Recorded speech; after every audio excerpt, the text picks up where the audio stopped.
Në Tiranë, guvernatori i Bankës Qendrore, Ardian Fullani, tha se bizneset private po ngurojnë për të kërkuar kredi në sistemin bankar, ndosë vendi kaloi pa dëmtime ndikimet e krizës ekonomike botërore. Zoti Fullani tha se ekonomia shqiptare është e qëndrueshme dhe në rritje dhe se tani bankat janë të gatshme të kreditojnë me guxim rritjen e saj. Fondi Monetar Ndërkombëtar i kërkoi Shqipërisë që të ulë menjëherë deficitin buxhetor dhe borxhin e brendshëm, sepse kjo do ta bëjë më të ndjeshme rritjen ekonomike. Korrespondenti Liriana Golli njofton nga Tirana. Banka Qendrore e Shqipërisë vendosi sot që të mbajë të pandryshuar normën bazë të interesit bankar, ndërsa Këshilli Mbikëqyrës i saj vlerësoi se situata makroekonomike e vendit është e qëndrueshme dhe presionet inflacioniste janë të kontrolluara deri nën 3%. Guvernatori i Bankës Qendrore, Ardian Fullani, tha se parashikimet për tremujorin tjetër janë optimiste pavarësisht presioneve ekonomike nga jashtë dhe pavarësisht ngurimit të bankave të nivelit të dytë në kredidhënie. Zoti Fullani tha se bankat kanë likuiditete të lira në para në maksimumin e vet për të dhënë kredi. Gjykimi i Bankës së Shqipërisë, mbështetur në materialin e sotëm, tregon që tregu shqiptar ka likuiditet të mjaftueshëm për të kredituar ekonominë, duke i dhënë nxitje kapjes së potencialit të saj ekonomik. Domthonë, nga treshi, output get, nga treshi deri ke 6 e mëtej. Kjo ekziston.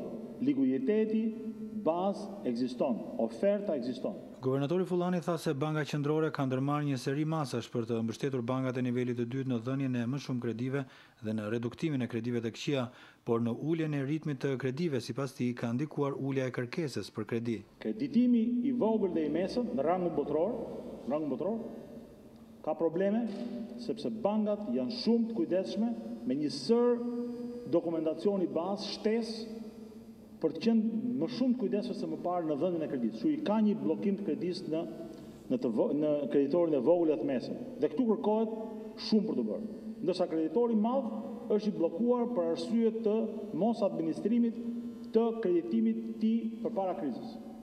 Bankat janë të gatshme të japin, por ky nuk është i gatshëm për të marrë. Guvernatori Fullani këshilloi biznesin privat që të kërkojë me projekte realiste më shumë kredi nga sistemi bankar, ndërsa u bëri thirrje bankave të nivelit të dytë që të japin më shumë kredi për të shtuar optimizmin e ekonomisë së vendit, sepse aktualisht dhe në parashikime afatmesme oferta është disa herë më e madhe se sa kërkesa. Përsëri ekziston një situatë ku kërkohet një nxitje në ana e kërkesës, me projekte adekuate dhe thithjen e investitorëve tuaj strategjik.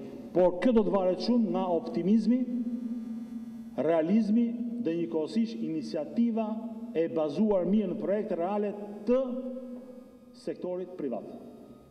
Në një kohë ku Banka e Shqipërisë ka krijuar kushtet e përshtatshme makrofinanciare për instabilitet të kursit të këmbimit, stabilitet të inflacionit dhe dhënjes pa kufi të likuiditetin treg. Ekonomia shqiptare ka përzeuar me pasoja minimale ndikimet e krizës ekonomike botërore dhe madje ishte e vetmja në rajon që shënoi rritje ekonomike në vazhdimsi.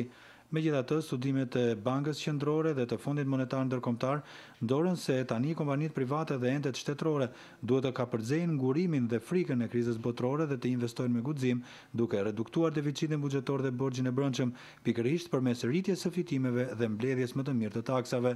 Për Zërin e Amerikës, Liriana Golli, Tiranë.